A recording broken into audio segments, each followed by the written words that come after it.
नमस्कार, आप देख रहे हैं आर्या न्यूज और मैं हूं आपके साथ अनाया शर्मा। शुरुआत करते हैं बुलेटिन की खास और अहम खबरों के साथ। सबसे पहले रुक करते हैं दिल्ली की ओर। प्रधानमंत्री नरेंद्र मोदी ने रविवार को 11 राज्यों के धार्मिक और पर्यटन स्थलों को जोड़ने वाली 9 वंदे भारत एक्सप्रेस ट्रेन को हरी झंडी दिखाकर रवाना किया है।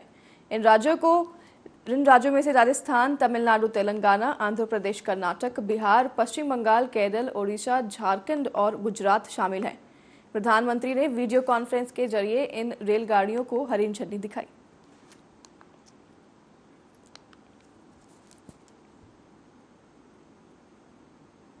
प्रधानमंत्री ने आज वीडियो कॉन्फ्रेंस के जरिए 9 वंदे भारत नई एक्सप्रेस को ट्रेनों को हरी झंडी दिखाई है। वहीं सेमी हाई स्पीड ट्रेनों की कुल संख्या अब 34 हो गई है। प्रधानमंत्री ने वीडियो कॉन्फ्रेंसिंग के जरिए कहा कि आज शुरू की जा रही वंदे भारत एक्सप्रेस ट्रेनों से कनेक्टिविटी में भी काफी सुधार होगा। पूरे भारत में पर्यटन को बढ़ावा मिलेगा। उन्होंने यह कहा कि सरकार मल्टी मॉडल कनेक्टिविटी और यात्रा में आसानी पर ध्यान केंद्रित कर रही है ताकि यह सुनिश्चित किया जा सके कि यात्रा में लगने वाला समय कम से कम हो।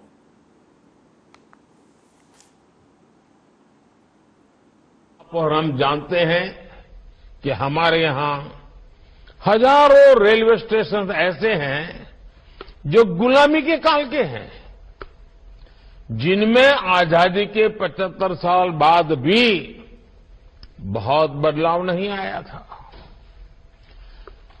विकसित होते भारत को अब अपने रेलवे स्टेशनों को भी आधुनिक बनाना ही होगा। इसी सोच के साथ पहली बार भारत में रेलवे स्टेशनों के विकास और आधुनिकीकरण का अभियान शुरू किया गया है। आज देश में रेल यात्रियों की सुविधा के लिए रिकॉर्ड संख्या में फुट ओवरब्रिज, लिफ्ट्स और एस्केलेटर्स का निर्माण हो रहा है। कुछ दिनों पहले ही देश के 500 से ज्यादा बड़े स्टेशनों के रीडेवलपमेंट का काम शुरू किया गया है। अमृत काल में बने ये नए स्टेशन अमृत भारत स्टेशन कहलाए जाएंगे। ये स्टेशन आने वाले दिनों में नए भारत की पहचान बनेंगे। आप और हम जानते हैं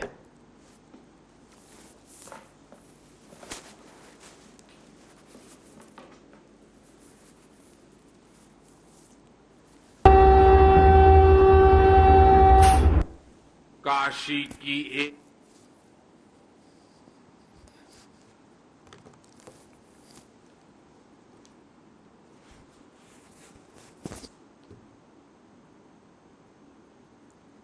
केंद्रीय रेल मंत्री अश्विनी वैष्णव ने वंदे भारत ट्रेनों को भारत लोकार्पण के मौके पर मोदी सरकार की जमकर तारीफ की। उन्होंने कहा कि प्रधानमंत्री नरेंद्र मोदी ने पिछले 9 वर्षों में रेलवे सिस्टम में अभूतपूर्व परिवर्तन किया है। आज स्टेशन साफ है, नई सुविधाएं दी जा रही है। देश भर में रेलवे स्टेशनों की पुरानी व्यवस्था को बदलकर आज की और भविष्य की जरूरतों के अनुसार नवनिर्माण किया जा रहा है। प्रधानमंत्री मोदी ने कुछ महीनों पहले अमृत भारत स्टेशन की 508 स्टेशन का भूमि पूजन किया था। 9 वर्षों में प्रधानमंत्री श्री नरेंद्र मोदी जी ने रेलवे सिस्टम में अभूतपूर्व ट्रांसफॉर्मेशन किया है। याद कीजिए 10 वर्ष पहले स्टेशनों की क्या हालत होती थी। आज स्टेशन साफ सुथरे हैं, नई नई सुविधाएं, लिफ्ट, एस्केलेटर, फुट ओवरब्रिज इत्यादि तेजी से इंस्टॉल किए जा रहे हैं। देश भर में स्टेशनों की पुरानी व्यवस्था को बदलकर आज की और भविष्य की जरूरतों के अनुसार नवनिर्माण किया जा रहा है। अमृत भारत स्टेशन की कुछ ही महीनों पहले माननीय प्रधानमंत्री जी ने 508 स्टेशन का भूमि पूजन किया था। आज इनमें तेजी से पिछले 9 वर्षों में प्रधानमंत्री श्री नरेंद्र मोदी जी ने रेलवे सिस्टम में अभूतपूर्व ट्रांसफॉर्मेशन किया है। बस्ती जिले के रुधौली थाना क्षेत्र में एक व्यक्ति और उसकी पत्नी ने जहर खाकर आत्महत्या करने की कोशिश की। पूरे मामले पर बस्ती से एसपी गोपाल कृष्ण चौधरी ने बताया कि एक व्यक्ति और उसकी पत्नी ने जहर खाकर आत्महत्या करने की कोशिश की, जिसकी भनक लगते ही स्थानीय लोगों ने उन्हें अस्पताल पहुंचाया। एक दिन बाद उनकी मृत्यु हो गई, जिसके बाद मृतक के भाई ने बसंतवाड़ा थाने में 2 लोगों के खिलाफ दुष्कर्म की शिकायत दर्ज कराई है। इसमें एक व्यक्ति नाबालिग है। दोनों व्यक्तियों को गिरफ्तार कर लिया गया है। आगे की जांच फिलहाल जारी है। रुधौली जनपद बस्ती में सूचना मिली कि एक पति और पत्नी द्वारा जहर खाकर आत्महत्या की कोशिश की है। सूचना पर स्थानीय लोगों द्वारा उनको अस्पताल ले जाया गया, जिनका एक दिन बाद मृत्यु हो गई है। उसमें मृतक के भाई बसंत द्वारा थाने पर एक तहरीर दी गई, जिसमें 2 व्यक्ति के खिलाफ रेप के आरोप लगाए गए हैं। उसमें एक व्यक्ति नाबालिग है और एक व्यक्ति बालिग है। गिरफ्तारी के लिए टीमें गठित की गई। दोनों व्यक्तियों को गिरफ्तार कर लिया गया है। उनको जेल भेजा जा रहा है। सबका अंतिम संस्कार कर दिया गया है। लॉ एंड ऑर्डर की कोई समस्या नहीं है। अग्रिम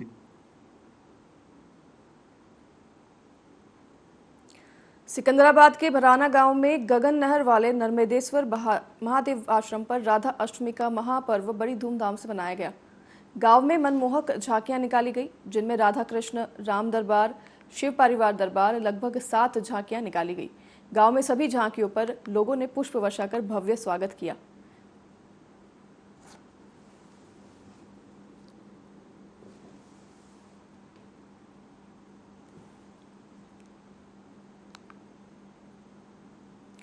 रायबरेली में पारिवारिक कलह से परेशान युवक ने शारदा नहर में छलांग लगा ली, जिससे पानी में डूबने से युवक की मौत हो गई।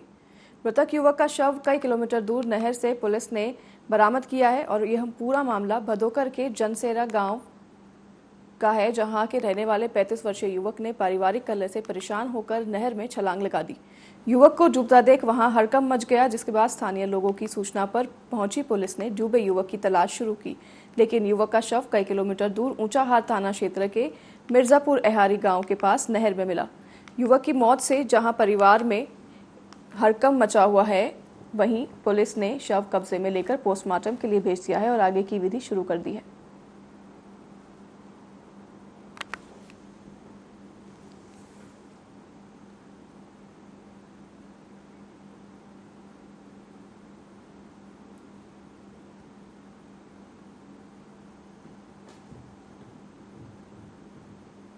भारतीय जनता पार्टी के सांसद रमेश बिधूड़ी बीएसपी नेता दानिश अली पर अपनी आपत्तिजनक टिप्पणी को लेकर चौतरफा घिर गए हैं।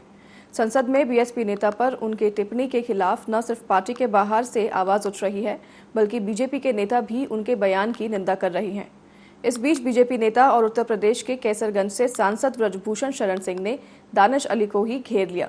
भाजपा सांसद ब्रजभूषण शरण सिंह ने कहा कि मैं जिम्मेदार के साथ कहता हूं कि अगर रमेश बिधूड़ी ने कोई गलती की है तो लोकसभा स्पीकर उन पर जरूर कार्रवाई करेंगे, पर संसद में अगर कोई जो सबसे ज्यादा गैर जिम्मेदाराना व्यवहार करता है तो वो है दानिश अली। बात कोई नहीं बोला, ये बात कोई नहीं बोला। मैं जिम्मेदारी के साथ बोल रहा हूं। अगर बिधूड़ी ने गलती की है तो उनको हमारे लोकसभा स्पीकर या जो भी प्रावधान होगा कानूनी उनके खिलाफ होना चाहिए, लेकिन पूरे लोकसभा के अंदर बिना मतलब बोलने वाला, सबको टोकने वाला, सबके ऊपर कमेंट करने वाला, गैर जिम्मेदारी से बात करने वाले का नाम है ये श्रीमान सांसद जी का। क्या नाम है? दानिश अली। पूरी लोकसभा में। अब ठीक है, उनके मुंह से कुछ और निकल गया तो आज वो फंस गए, लेकिन सबके ऊपर, सबके भाषण पर टीका टिप्पणी, उस लोकसभा के अंदर सबसे अधिक टीका टिप्पणी गैर जिम्मेदारी से बात करने वाले का नाम है दानिश अली। नहीं, क्या कार्रवाई, लेकिन उनको भी अपने गिरेबान में देखना चाहिए, उनको अपने गिरेबान में देखना चाहिए। प्रधानमंत्री के भाषण पर टीका टिप्पणी करते हैं, गृह मंत्री के भाषण पर टीका टिप्पणी करते हैं। सामने से सबसे ज्यादा मस्खरापन अगर कोई करता है पूरे लोकसभा में तो उस आदमी का नाम है दानिश अली। फिरोजाबाद में मीट की दुकानें चलाने वाले लोग सरकार के आदेशों की धज्जियां उड़ा रहे हैं। थाना रसुलपुर के क्षेत्र नगलाबरी के वार्ड नंबर 70 में जगह जगह पर कोई मीट की दुकान है, जिसकी वजह से गंदगी का अंबार लगा हुआ है, जिससे स्थानीय लोगों को परेशानियों का सामना करना पड़ता है। वहीं इस मामले में स्थानीय पार्षद ने कई बार प्रशासन से इसकी शिकायत भी की, लेकिन प्रशासन की तरफ से इस मामले में कोई कार्रवाई नहीं हुई है।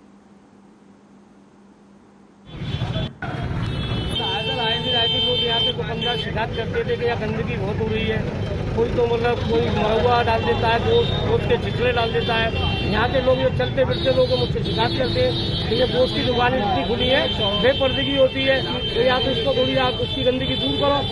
तो गंदगी दूर करने की वजह से पब्लिक ने आज शिकायत करी। मौके पे जो है बच्चे मिले, मतलब मरे हुए बच्चे। अब पुलिस प्रशासन से क्या चाहते हैं आप, किस तरह की मदद चाहते हैं प्रशासन? हम तो ये चाहते हैं कि यहाँ पे मतलब जिस तरीके की दुकान जो चल रही है, इस तरीके की दुकान ना चले जो कि खुलेआम बैठे हुए हैं। यहाँ जैन समाज के भी निकलते हैं, हिंदू समाज के भी निकलते हैं, तो हमसे शिकायत करते हैं।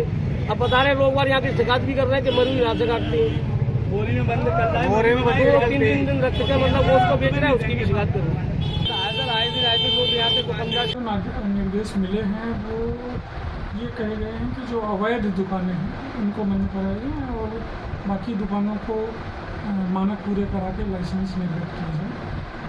तो इसके लिए हमारी टीम ने अभी 2-4 दुकानों को सील भी किया था और बाकी पत्र आया है और हम नगर निगम और थाने के साथ मिलकर आवश्यक कार्रवाई करें। तो निर्देश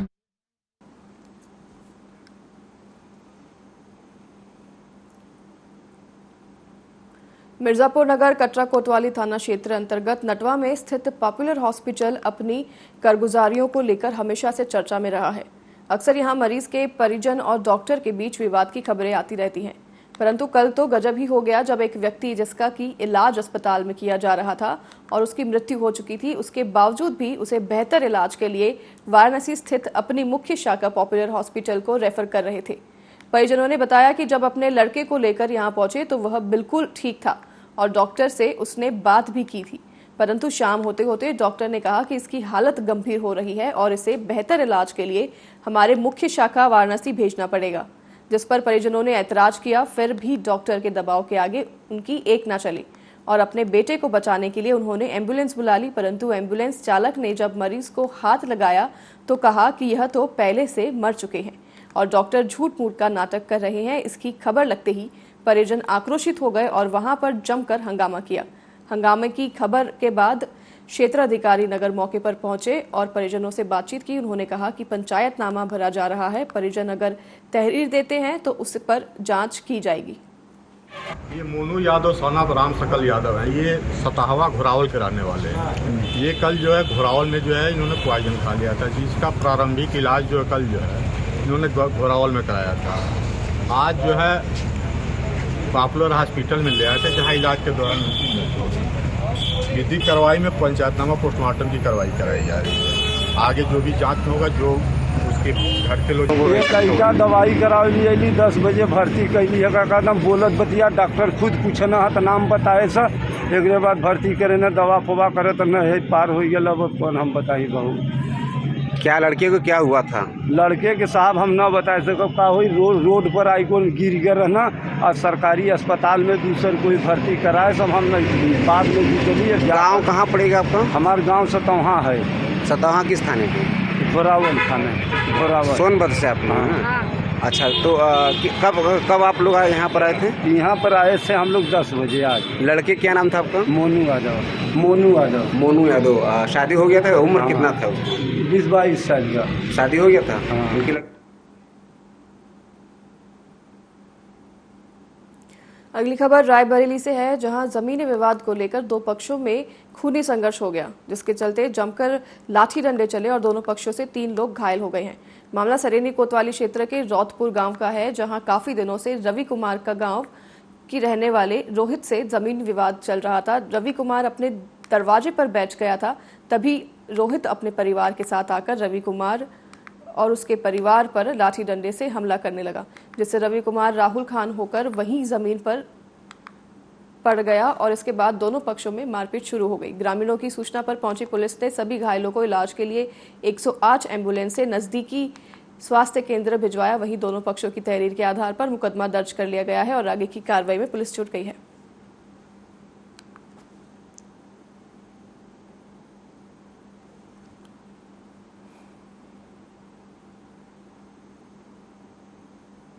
कन्नौज में देवास जिले के खातेगांव सहित ग्रामीण क्षेत्र हुई भारी बारिश के कारण स्कूल के छात्र और छात्रों को नदी नाले पार कर जाना पड़ रहा है। स्कूली बच्चों के परिजन उन्हें अपने सिर पर बैठाकर स्कूल ले जा रहे हैं, वहीं मजबूरन बच्चों और ग्रामीणों को इस मौत के चक्रव्यूह से गुजरना पड़ रहा है। यह तस्वीर खातेगांव विधानसभा की मुरझाला गांव की है। यहाँ बरसों से बारिश के दिनों बाढ़ जैसी स्थिति बनी हुई है और आमजन को घंटों इंतजार करना होता है। ग्रामीण एवं क्षेत्र के लोगों ने कई बार जनप्रतिनिधि को अवगत कराया, लेकिन हालत जस से तस बने हुए हैं। हालांकि एक कार्यक्रम में खातेगांव विधायक आशीष शर्मा ने कहा था कि इन छोटे छोटे पुल पुलिया की फाइल स्वीकृत हो चुकी है, जल्द ही इसको हाइट देकर बनाया जाएगा।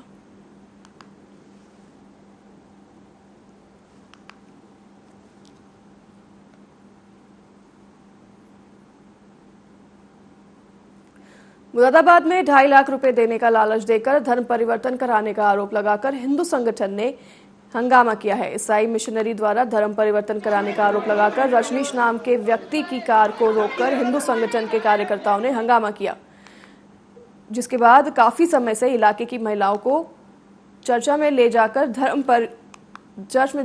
धर्म परिवर्तन कराने का आरोप लगाया गया है। इस मामले में हिंदू संगठन के कार्यकर्ताओं ने 2 लोगों को पकड़कर थाना कटघर पुलिस के हवाले भी कर दिया है। फिलहाल पुलिस मामले की जांच कर रही है। हमारी शाखा लगती है सुबह 5:30 बजे से, श्री राम शाखा, ये गोविंद नगर लगती है। हमें सूचना प्राप्त हुई कुछ लोग ज़बरदस्ती धर्म परिवर्तन के लिए लोगों को ले जा रहे हैं। तो सूचना प्राप्त हुई तो एक वैन में 4-5 लोग बैठे हुए थे, जिसमें महिलाएं भी थे।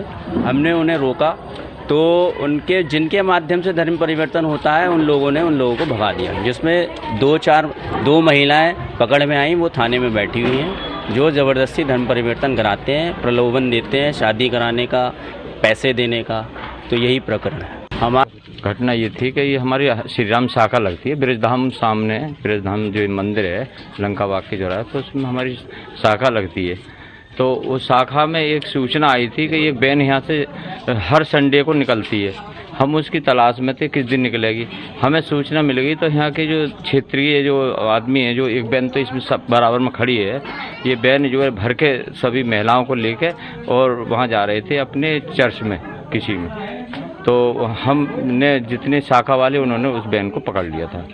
और वैन जी तरह से आपको सूचना मिली थी, फोन के माध्यम से सूचना आ गई थी कि ऐसे ऐसे वैन निकल रही है इस मोहल्ले से। तो वैन हर संडे को जाती है और इस तरह से घर घर में जाकर के 2.5 लाख रुपए मिलेंगे और घर घर जाकर इनका धर्म परिवर्तन का कार्य चल रहा है काफ़ी समय से। संघ वाले इसमें तलाश में थे, किस दिन हाथ लगे कैसे लगे, इस तरह से हमें पता चल गया तो हमने इसमें देख लिया। कितने लोगों को धर्म परिवर्तन करा चुके हैं? ये हमारी नज़र में तो अभी 5-6 घर आए हुए हैं, जिसमें हमने अभी पुलिस को इतला भी कर दिया कि इसमें ये लोग घर धर्म परिवर्तन कर चुके हैं, ये ईसाई बन चुके हैं। ये और लोगों को भी बनाने की फिराक में है इस समय। तो हम इस मोहल्ले वालों की सबकी ये इच्छा है कि ऐसा नहीं होने देंगे, क्योंकि ये सब पूरा हिंदू अपना सभी हिंदुत्ववादी क्षेत्र है। सरेरा पुलिस चौकी से चंद कदमों की दूरी पर बीच चौराहे पर युवक की जमकर पिटाई करने का मामला सामने आया है। तमाशाबीन बने लोग मारपीट का वीडियो सोशल मीडिया पर वायरल करते रहे। मामला शहर कोतवाली क्षेत्र के अंतर्गत शहर के बीच स्थित चंदापुर मंदिर के पास का है, जहां पुलिस चौकी से चंद कदमों की दूरी पर स्थित युवक की जमकर धुनाई करते रहे और लोग तमाशाबीन बन खड़े रहे, जिसका वीडियो सोशल मीडिया पर तेजी से वायरल हो रहा है।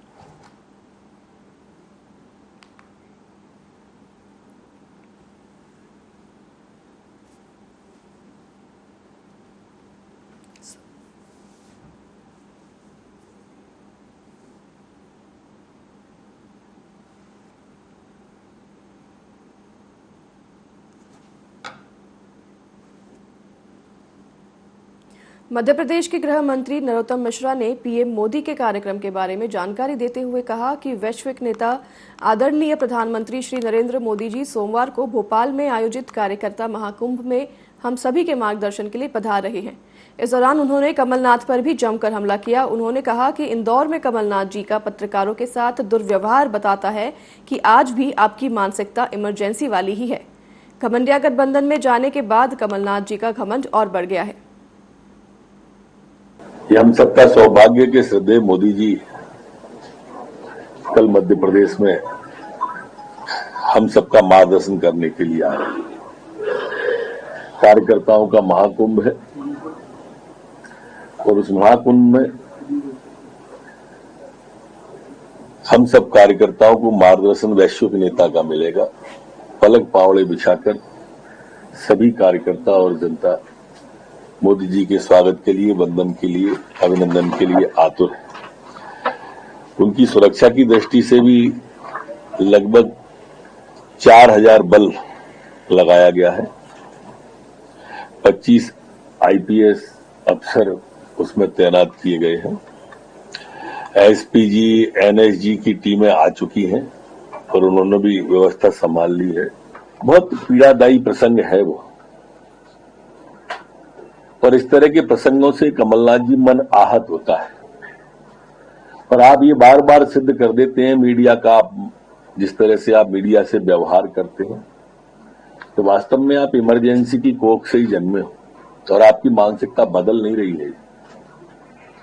विधायक आए तो चलो चलो, पत्रकार आए तो भगो भगो, और इसलिए 20 साल से जनता आपको चलो चलो कर रही है, हटो हटो कर रही है, भगो भगो कर रही है। ये जो घमंडिया गठबंधन में आप गए हो ना, जब से घमंड आपका और परवान चढ़ रहा है। एक्सपोज यात्रा बन गई उनकी वो, और आक्रोश वास्तव में समझ में आ रहा होगा दमोह में, खंडवा में, पन्ना में, छतरपुर में, भिंड में तो बंदूकें लहराई जा रही थी। तो इससे समझ में आ रहा होगा आक्रोश जनता का कांग्रेस के खिलाफ थमा नहीं है। भले दिग्विजय सिंह का फोटो नहीं लगाया, पर लोग समझ तो रहे।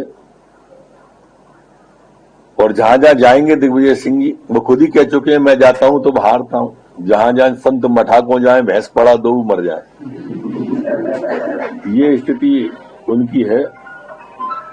नेता भी समझ गए हैं कि घर बैठे हैं कमलनाथ जी और हमको दौड़ा रहे हैं।